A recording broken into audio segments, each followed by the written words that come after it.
what's up, everyone? Welcome to the BNB Formula podcast. I'm your host, Alex Jarbo. Today we have a phenomenal guest. I'm super excited to have him on. His name is Marcus Radner from Hostaway. Hostaway is a company that I recently started onboarding to my company. It's one of the best PMSs, in my opinion, when it comes to managing your short-term rental. So, Marcus, how are you? Thank you. I'm really well. It's been a very successful year, and overall very excited about 2023. Yeah. It's starting well, and it looks like it's going really well for everyone in the space right now. Yeah, man. So let's just start off just with your background and sort of just what Hostaway is, and then what brought you to essentially create Hostaway. Absolutely. So my name is Marcus from Hostaway, and I'm the CEO here and co-founder at Hostaway. We're an all-in-one solution, so we're a channel manager and PMS in one. Although I already have 7 years of experience, I know the terminology that people use tends to change with time. So one terminology that I often use is vacation rental software because it encompasses a bit of everything. Yeah, I started working on this back in 2015. Actually, working on it is a bit overstatement. I started researching the market in 2015 when there was a lot of cities that were growing the number of Airbnb units available very fast, and the demand from the travelers wasn't at the level that it is today. So demand was much more subdued and lower. Basically, you ask the average traveler, have you stayed on an Airbnb? They would say, what is Airbnb? Right. And however, a lot of properties were coming to the market and they were lacking the tools to actively promote those. Airbnb had a demand problem because of that very same reason, that the average traveler had never heard of Airbnb. So while they had the inventory, they didn't have enough travelers. So a lot of these property managers, which back then were called Airbnb hosts, which still is a term today, but it's one of those things that changes with time. They had to list their properties on other places: Craigslist, Booking.com, Expedia, Vrbo, HomeAway, another word which isn't here with us today. I'm starting to sound old, but they weren't able to synchronize the calendars there. And when I started digging into it, I interviewed about 40 property managers. Turns out they had a lot of other struggles as well, because they all had set up, even though on a surface level they were running very similar operations, just renting out properties to short-term stays. In practice, their business practices and their operations varied widely. And most of them ended up using whiteboards combined with spreadsheets, combined with a WhatsApp group and emails and Google Drive and Airbnb. And then you hope it works. Yeah. Yes. And I must say now, even today, many property managers do it that way. It's still completely an acceptable way of running your business, because as a CEO of a technology company, when there's a problem, when people are doing something, technology in itself is not gonna be a wonderful solution. If you can't figure a problem out on a spreadsheet, if you can't figure it out on a whiteboard, it's very unlikely that technology is going to solve it. Right. Because if you can't figure it out, it's possible that the problem is that you have the wrong people trying to solve the problem. If you give them technology, it's not going to get any better. But there are, of course, situations where you have the right people working on the right thing, and they realize that there are limitations to a spreadsheet. And one of the major limitations is often human error or delays. So if you need to input some data to get an output, if you put in the wrong data, you're going to get the wrong output. Or if you wait, you might get double booked. So this is why we started building Hostaway, which eventually became one of the top solutions in the world in a very short amount of time. Very short. So when did you guys start building it compared to now? Like, because I'll tell you, just in the last 8 months, I hear Hostaway everywhere compared to, say, maybe it's just my circle that I'm in, but I've heard Hostaway mentioned more in the last 8 to 12 months than I have in the last 6, 7 years of me being in short-term rentals.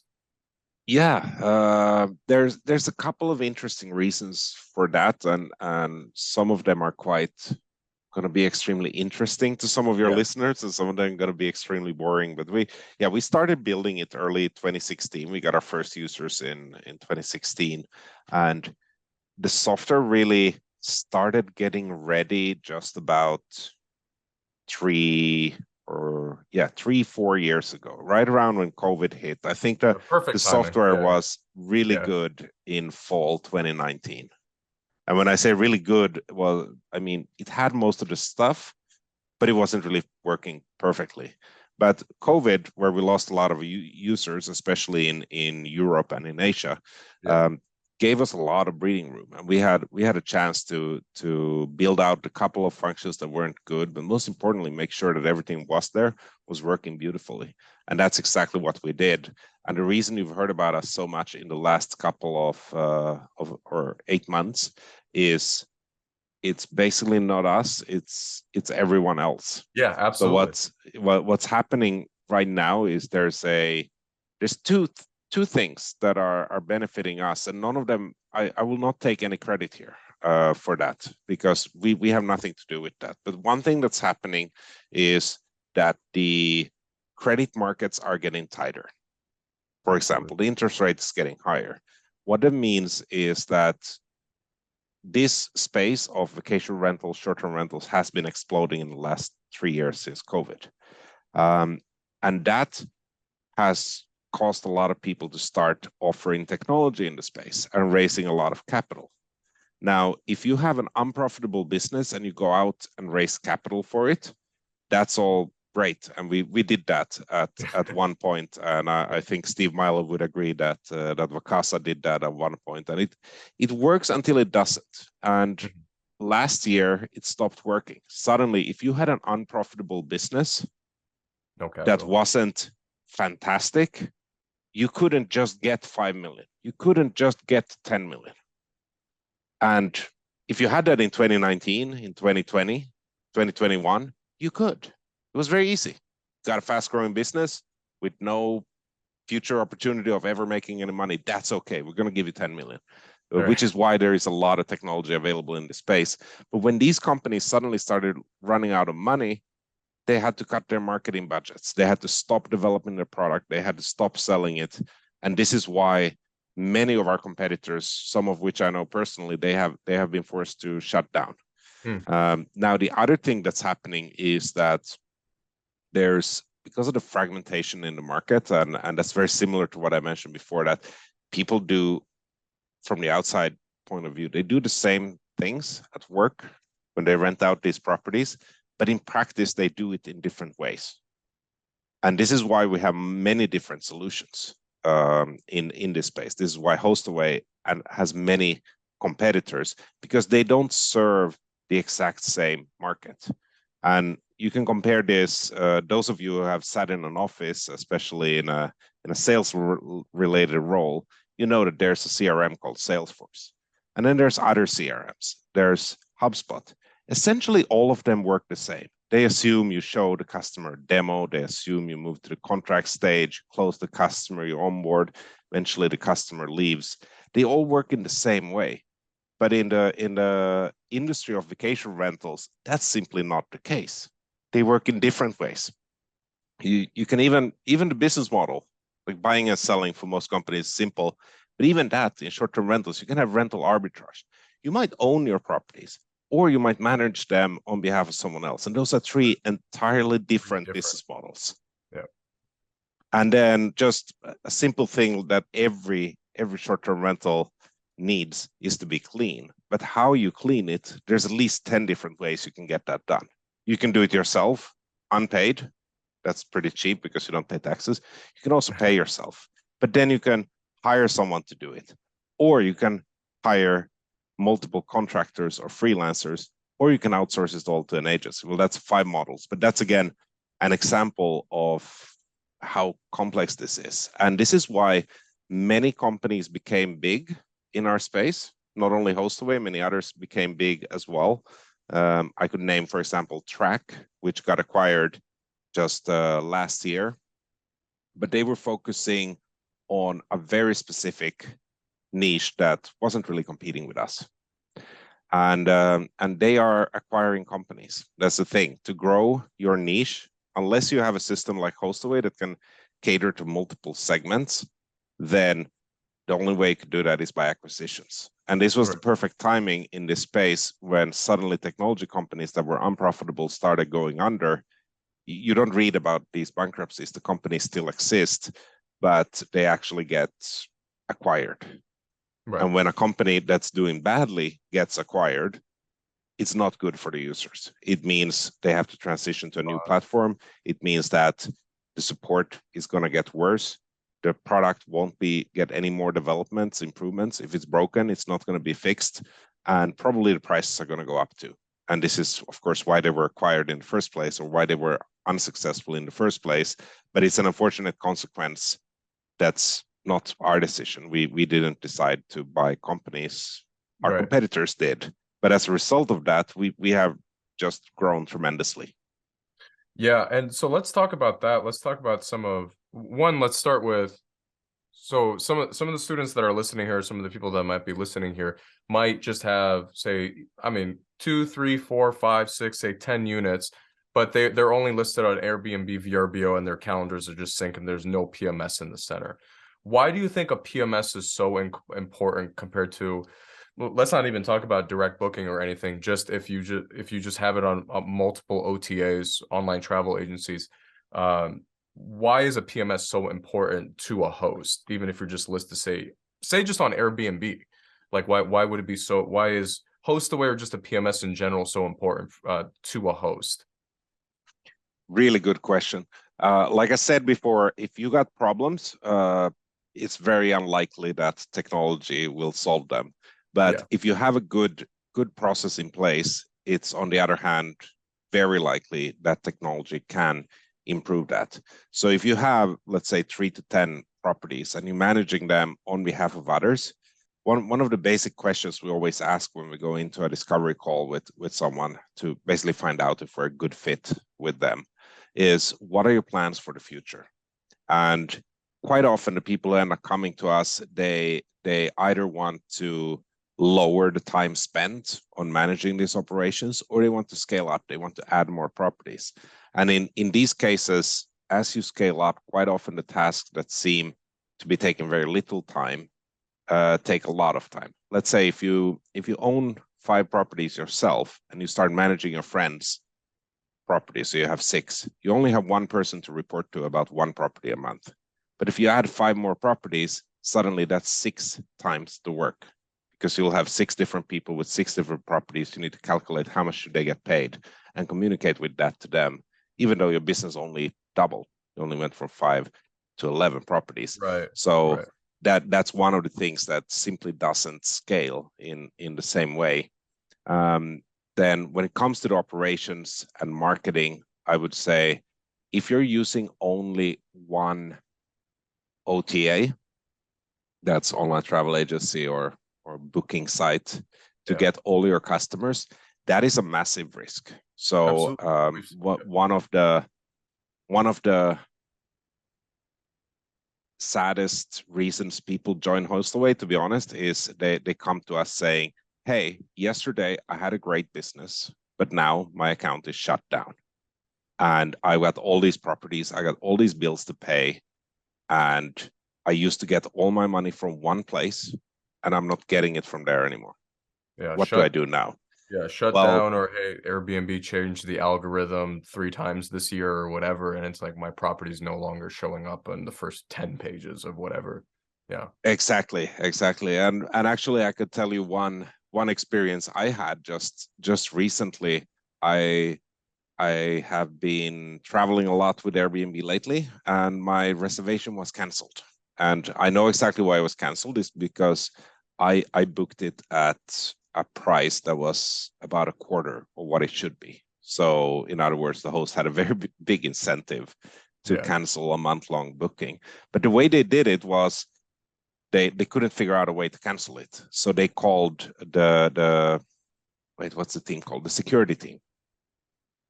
For Airbnb. Yes. Yeah, like the And support channel. Yeah. yes, and they filed.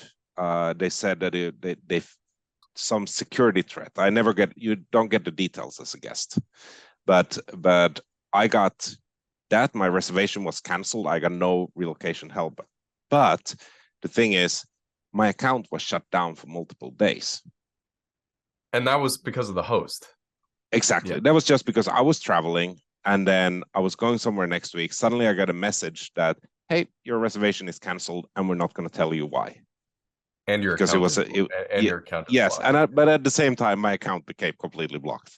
Yeah. And that's just, one personal anecdote from my last that actually happened exactly 2 weeks ago. Yeah. So when you hear these stories, they're not unreal, and there's really you can't really blame the company either, because they were taking I think it was a security threat or something. They were just taking that seriously. That's what any company would do, take that seriously and just cancel that and block everything. But the point is that can happen. Now, another reason why someone who's getting bookings from, let's say, Airbnb and Vrbo might want to use a PMS is that you want to make sure you stay on top. It's already quite difficult, as I'm sure people who use only one OTA know. It's important for you to know all the updates that's happening, and so that you can stay on top of the search results, get more bookings, and maximize your revenue. When you add two platforms into the mix, suddenly things get very complex, because the pricing structure, the rates are different. But then the way you advertise, for example, the amenities on each OTA is different. And this is something where, unless you want to be dedicated to finding all this out and staying up to date, every month going and check, are there updates and changes? If you don't have a software partner who tells you, hey, we have this new functionality, you should use it, then you're going to miss out. When suddenly there's an amenity that your place has, Yeah. you don't get any bookings because you didn't know you're supposed to log in and click this checkbox. Well, Yeah. that's where you miss out. Yeah. Absolutely.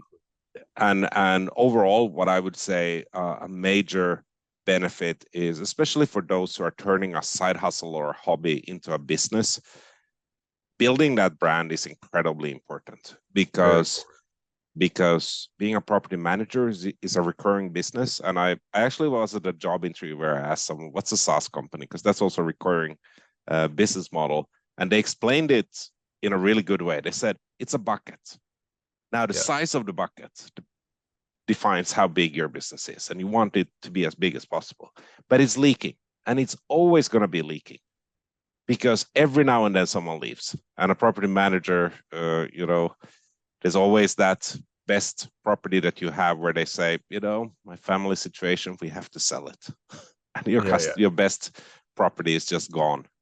Right. But then you can add more. That happened a lot during COVID with some of my properties, like on the rental arbitrage side for sure. Yeah. Yeah. So basically, by building a brand, you can ensure that you don't need to worry about losing properties, because you got new properties coming on board. And this is something that I see a flaw in many business models of property managers, or even those using it as a hobby, is that they have a certain amount of properties and their plan is to basically have those for the rest of their life. Well, that's just not how reality works. Reality is that even if you own them yourself, one of them is probably gonna burn down. Another one, you might lose your day job. You might have to sell it, or not burn down, but might be closed for renovations for 2 years. Right.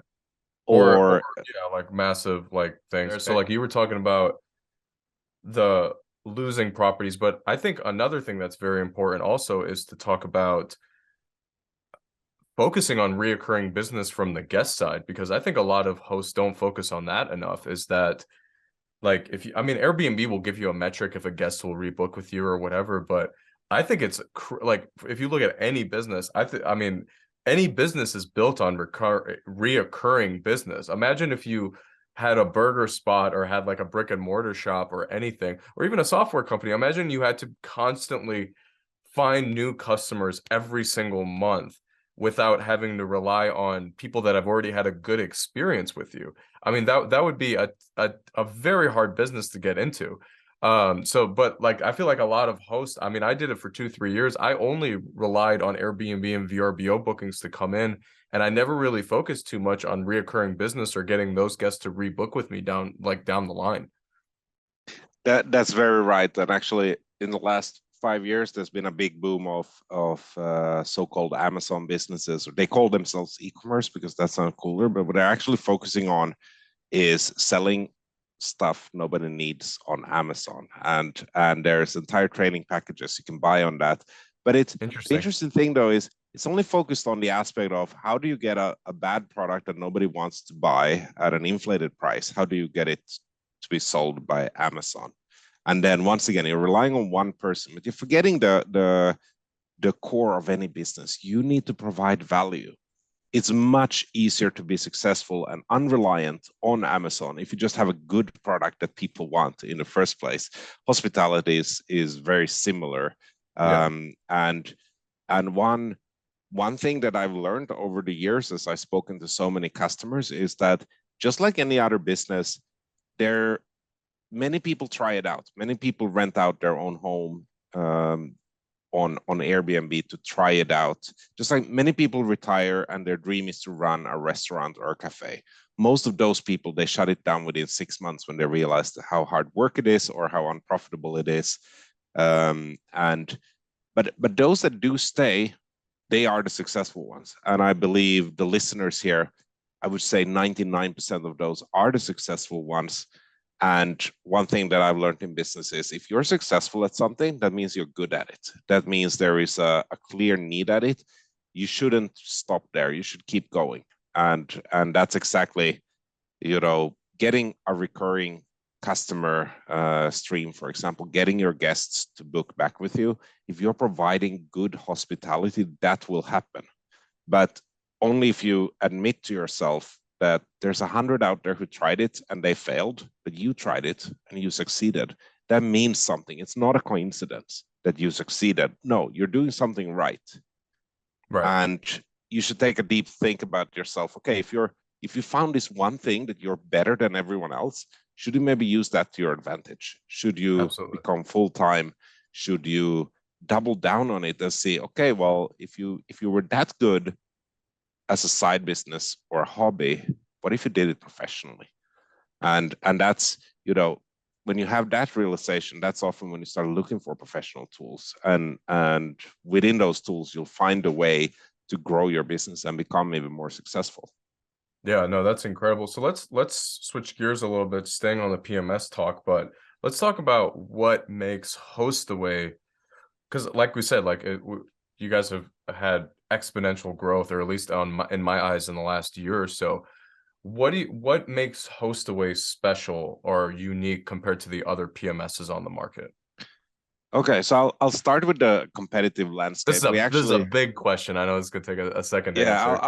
I'll give two different answers. So one about the competition. There's actually, and everyone hates me. Our advisors, our board, our salespeople, they hate it when I go out and say this, but we offer a very simple value proposition. We got a good product and Yep. good support. And the reason they hate me is because they would love me to go out here and say that we got a great product, a great support. I personally think we can have that one day.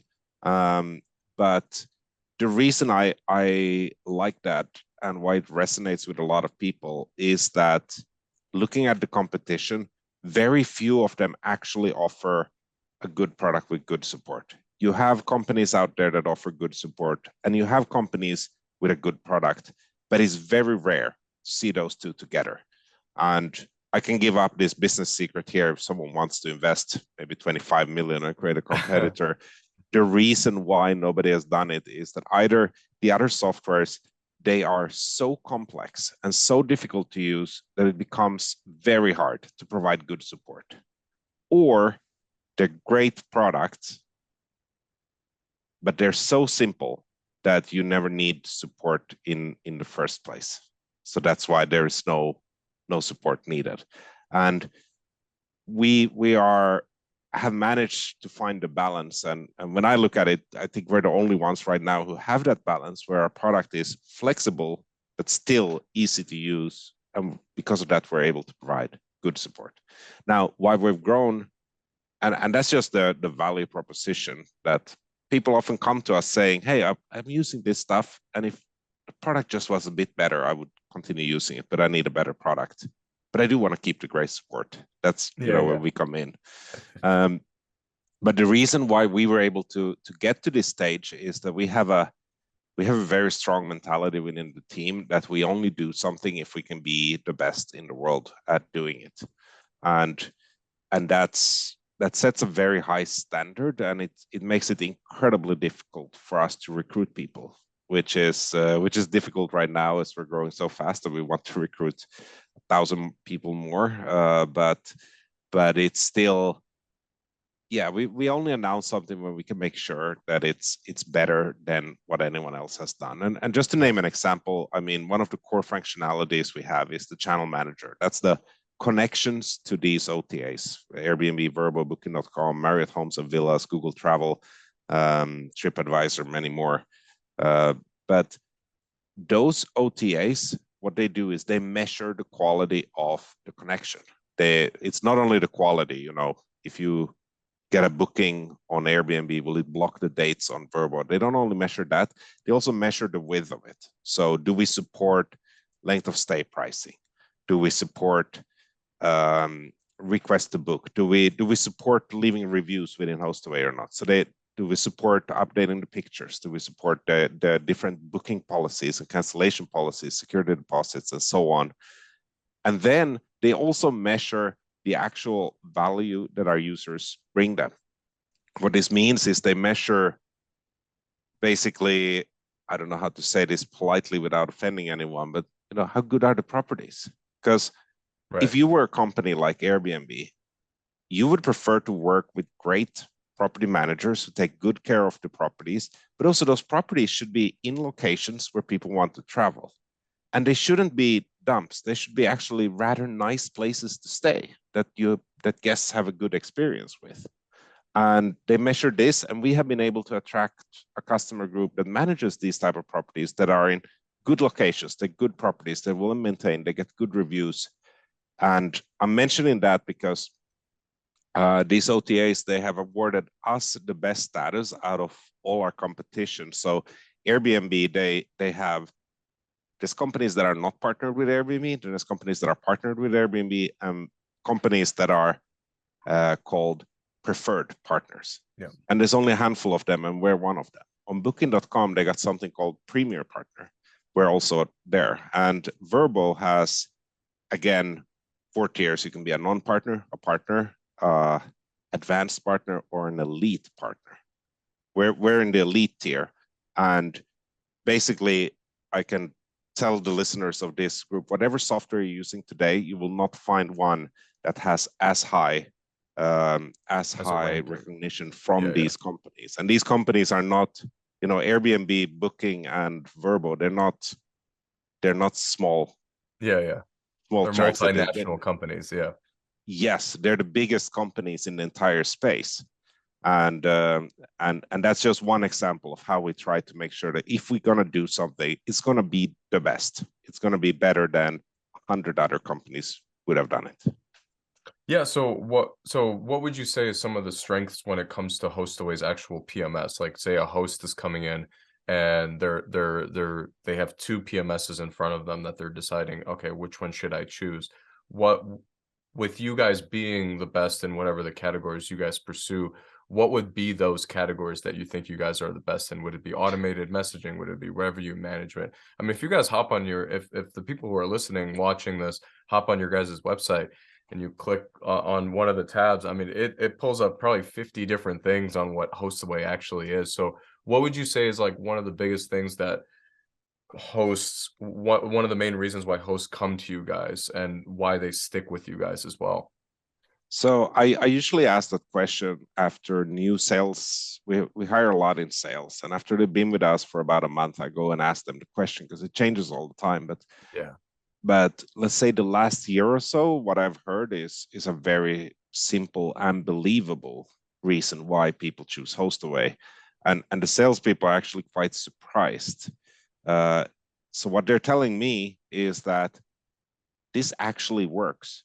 If a customer has a list of 50 things the software should work, of course we can say yes, that's our job as salespeople. But the miracle that happens here is when they start using the product, each one of those 50 things actually works.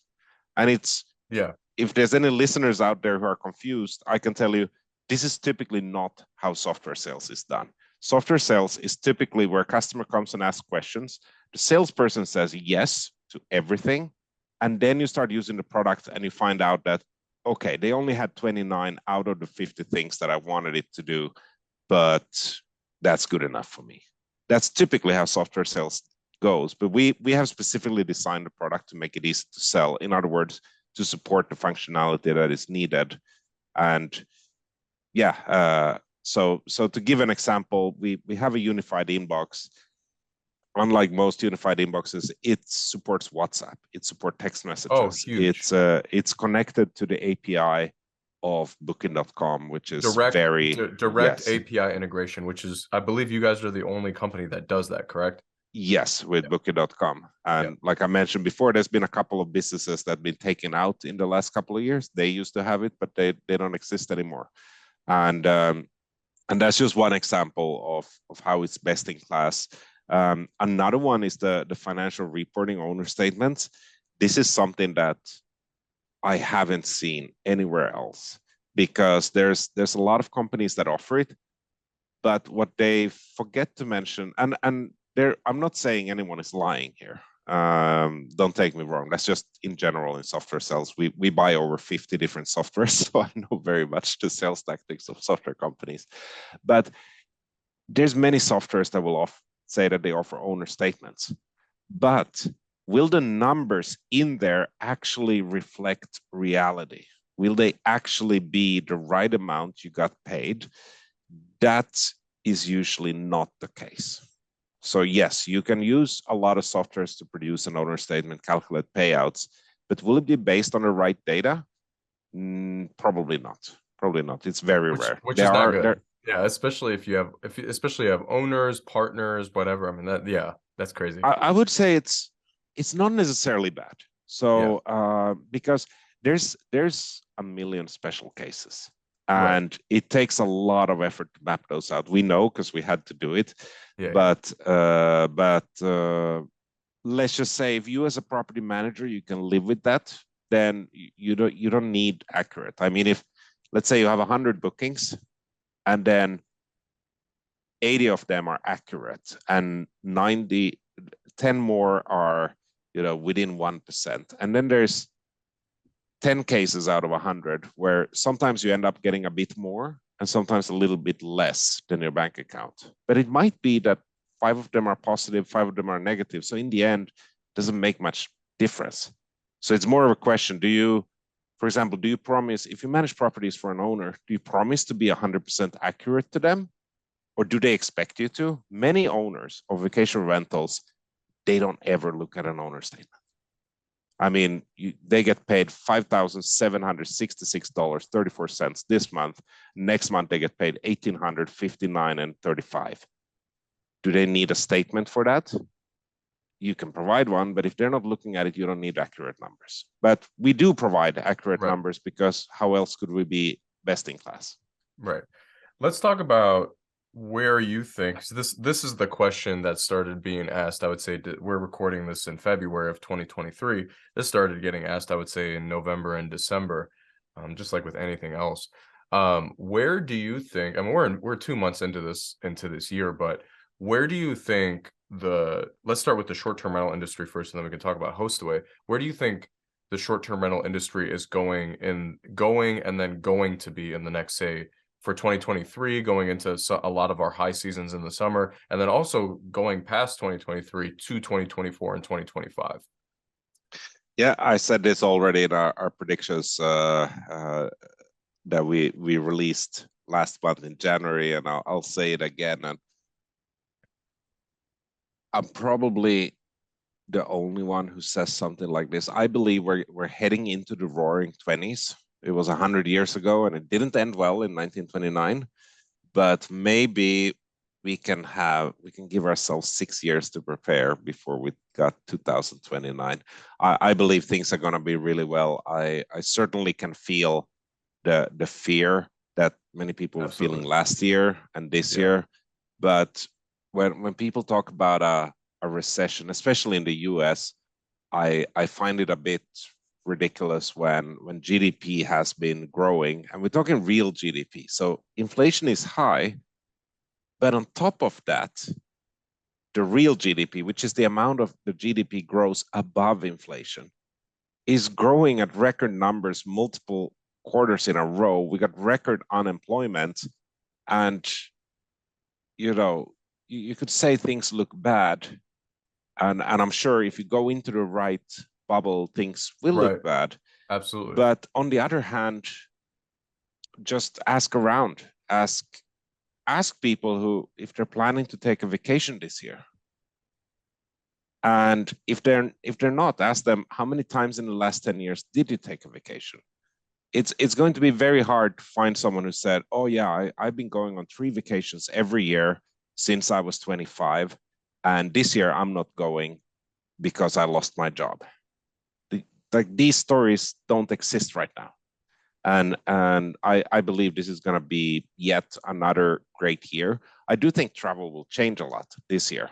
So what we've been seeing in the last 2 years is revenge travel, and this can be seen differently in different parts of the world depending on when it was shut down. I believe, for example, China just opened back up a month ago, but it was open the first 2 years of COVID.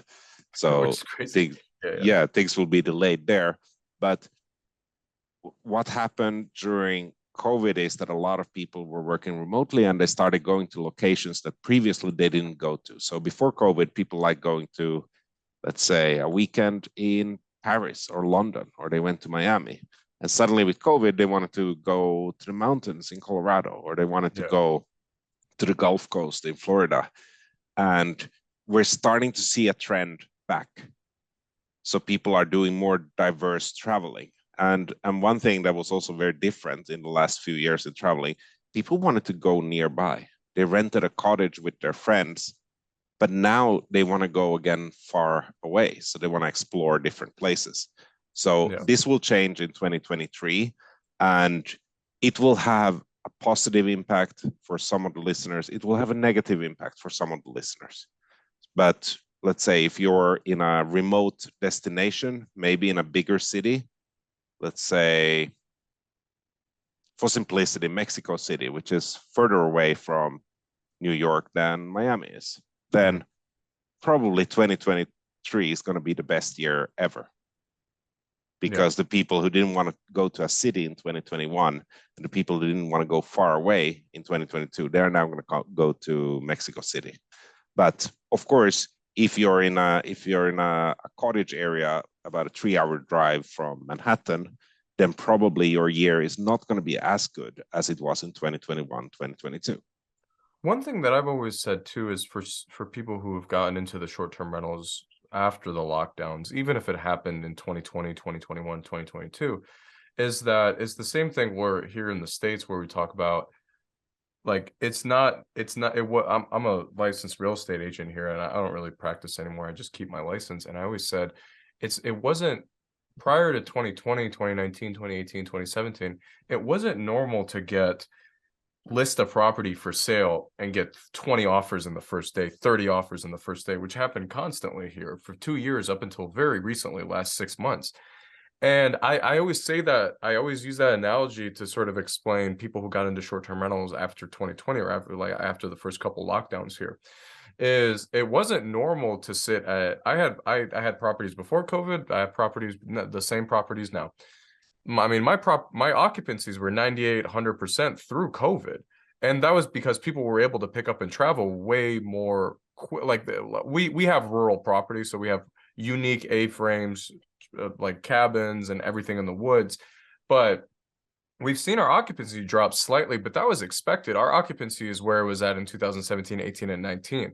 So I always tell students it's not normal to, especially if you're following specific influencers on social media, they're talking about I'm at a 98% occupancy, 95, 100% occupancy. It's not normal. That's not sustainable. So for the people who are freaking out that they're at an 85% occupancy, 88% occupancy, that's normal. If you look at to the hotel industry, they're happy if they're at 60 to 75% occupancy. Yep, that's a very good point. And just to highlight, yes, you have cottages in the woods. Well, Yeah. that's where people went in the last 2 years, and travel will change in 2023. Maybe fewer people will go to the woods, but one thing I still think is being left out of the discussion. People are talking about revenge travel, they're talking about back to office, they're talking about remote work. There is a substantial shift in the demand that took place after COVID, and a part of that demand will never go away. Right. So I can give a couple of examples of that and explain how it benefits property managers. So for example, people who had previously never traveled while working found out that they can travel while working. So they used to take a week off work and go somewhere, but now they instead took 2 weeks and they worked one of the week and kept the other week off. Some of those people will continue to do the same thing. And that means wherever they're going, there's going to be one more week rented than before. Right. And that's not a temporary trend. It's a temporary trend for, let's say, 50% of people. But the other 50% of people are going to continue doing that. Another trend here is people who are working remotely, and maybe even, let's take it to the extreme, they have moved somewhere else. A lot of people have moved out from New York, out from California. They have moved to Texas, to Arizona, and to Florida. They're not going to move back just because COVID's over. Just because COVID is over, or that, you know, if someone gets a New York salary in Florida and they say, hey, you have to be in the office, then a part of those people will move back, but a part of them will not. And that means that there has been a long-term shift in the demand and supply of real estate. And that's just something that's not temporary. And this is worth keeping in mind. Also, when you see long-term shifts, let's say if people want to go work somewhere while on vacation, well, that's something that you need to accommodate for. And this is why the big OTAs have been promoting, you know, good Wi-Fi connections and work spaces within the homes. Yeah, well, it's because of this trend, because it's not going to go anywhere. It's not a temporary thing that came with COVID, like cleaning protocols. They were promoting that in the beginning of the pandemic. And then suddenly when you go to, let's say, Airbnb and look for a place, cleaning is not really a main selling point anymore. But a good Wi-Fi connection still is. So that's phenomenal. So let's talk about now, because we were talking about this before we started recording. Where do you see, I mean, you're the CEO of the company. Where are you guys focused on, and where do you see Hostaway being in the next year or two? I mean, you had mentioned that you're at 100 employees already, and then you guys are ramping up probably, it sounded like 10x that. How many listings do you guys currently manage, like are on the PMS? How many hosts do you have on the PMS? Because that was something that we didn't really talk about, but where you guys are now and where you guys are looking to be in the next year or so. Unfortunately, I'm not able to answer lot of the questions there, but I can say that we have more than 100,000 properties with the property managers using us. I can also say that it's a very diverse base. We've got a lot of people with one property using us, but our biggest customers have several thousands of properties, and we have a lot of those as well. One of the things that I'm most excited about, that I've been waiting at least 5 years for us to launch, is our customer success team. We have access to so much data on our platform, and I have been running a business for 7 years now. I know how incredibly hard it is to know what should be done differently. What levers need to be turned. Yeah. Yes. And an outsider is able to come and show you that. But sometimes showing you what you're doing wrong is not exactly what you need to be successful. But sometimes it can be incredibly helpful as well. Now, we have, when someone uses our system, we see a lot of things. We see, for example, how are the properties marketed? We can see the reviews, we see the nightly rates, we can see the payouts to the owners, we see the cleanings, are they scheduled? We see the payments, we see chargebacks, we see pretty much everything related to the operations. And what I've been looking at for the last 5 years is how much better the business of our customers could be. If someone just pointed out to them, hey, do you see this trend? Have you noticed this property has lower reviews? And every bad review mentions this one little thing. Why don't you do that? Yeah. They all stay with 6 people and you got only 4 forks. How are they going to eat dinner? Please just buy 2 more forks. Yeah. And you will make so much more money. And that's something that's, as an outsider, especially when you aggregate it with 100,000 properties, it's extremely easy to see. But it's incredibly hard for a property manager because more likely they're struggling with a completely different topic. And this is what our customer success team is gonna do. And another, really great example is when you have regions or areas or type of properties that would perform much better on one OTA versus the other, but they're simply not on there. Or maybe they're on there, but they have set themselves, the settings are set up in an unfavorable way. For example, they have a price that's too high on one OTA when they're charging much less on another that doesn't perform well. These are things that you simply can't know as an individual unless you have access to aggregated data. And this is what we're going to offer. In terms of growth, we're growing a lot in Europe. Our roots are from Europe, and our first customer was in Portugal. Although today a majority of our customers are in the US, and let's be honest, a lot of them are also from Canada and Mexico. Yeah. We're big in Australia, where we are expanding, but Europe is going to be the big thing for 2023, and we're very happy to be back there. Yeah, awesome. And I just got a couple more questions for you, man, because I appreciate your time. I respect your time. But this is a question I ask all the people I get on this podcast is, what's probably the most underutilized tool that you don't see enough hosts using inside of Hostaway? You might have already mentioned it. Maybe it was the financial reporting, but so a tool that you think would, like, that's currently in your software that you don't see enough hosts using, that would be very impactful to their business. Yeah, I would say it's not so much a tool. It's exactly what I touched upon earlier. One thing that I wish a lot more users would take advantage of is our phenomenal support and customer success team. When I speak to customers, often I ask them, what's your biggest challenge right now? And they often have challenges. They say, well, right now I lost my biggest customer and I would have to find more customers, and I'm actually looking to raise capital here to get that done. Or these properties, I just brought them on and they're the best in the area. They're not performing. I don't understand why.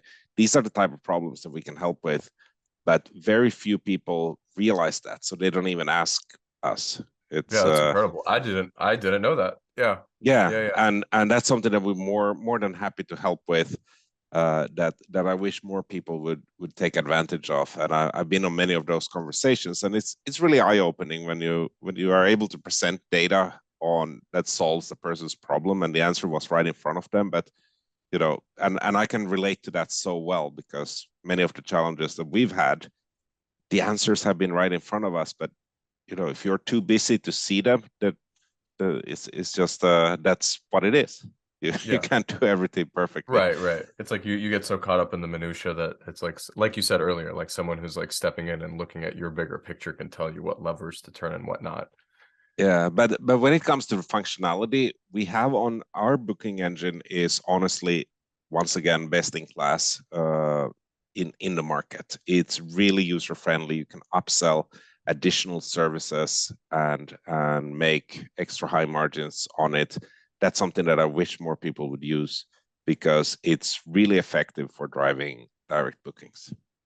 Yeah, awesome. So Marcus, one last question I want to ask you before we hop off. So where can people connect with you? Where can people find I keep saying Hostfully is the other competitor. No, Hostaway. Where can people find a Hostaway, and then just anything that you want to leave the students and the people that are watching this. Absolutely. So I always look for feedback if you're using Hostaway or considering using it or evaluating us. Want to give me any feedback or ask me a question about anything? Just Google Marcus Hostaway LinkedIn, and you'll find my profile. Perfect. Connect to me there and send me a message. If you want to talk to us, we're on hostaway.com. Yep. And we don't have a self sign up, so you can't sign up, and that's simply because we want to make sure that everyone gets the best service possible. And the fact is that we may not be the right solution for you, but we're going to pay the price for that. So what we're doing is we're going to have you in touch with our sales team.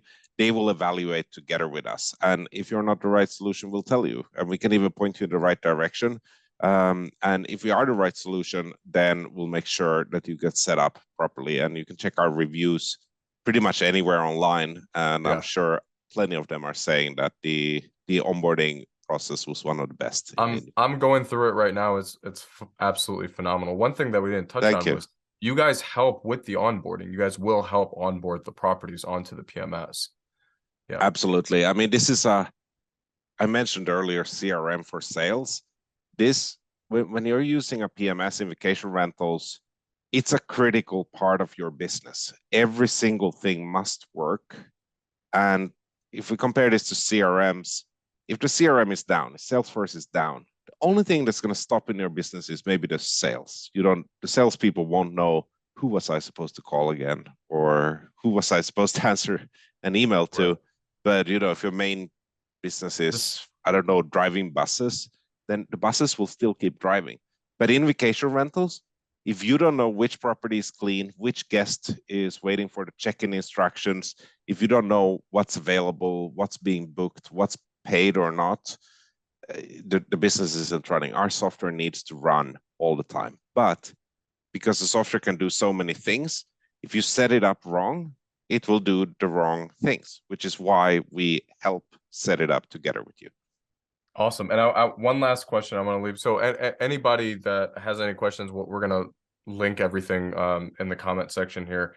But I want to leave everyone with one last thing. So what do you think your definition, or what do you think is your number one secret when it comes to short-term rentals, vacation rentals, whatever the term is today?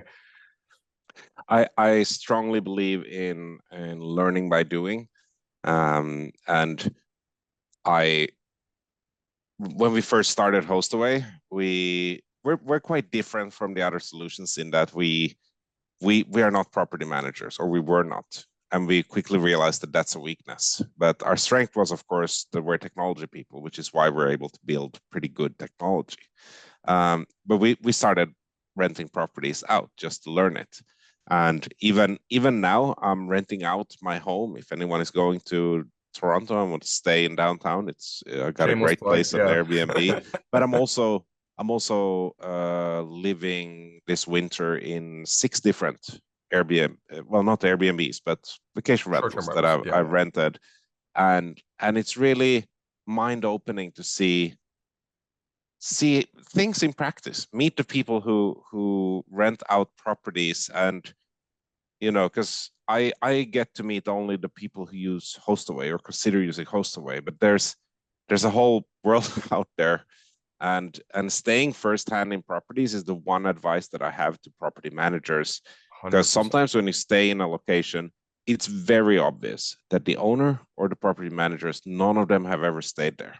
A good example is if you want to enjoy a place where you're staying, sit down on the sofa and watch a movie.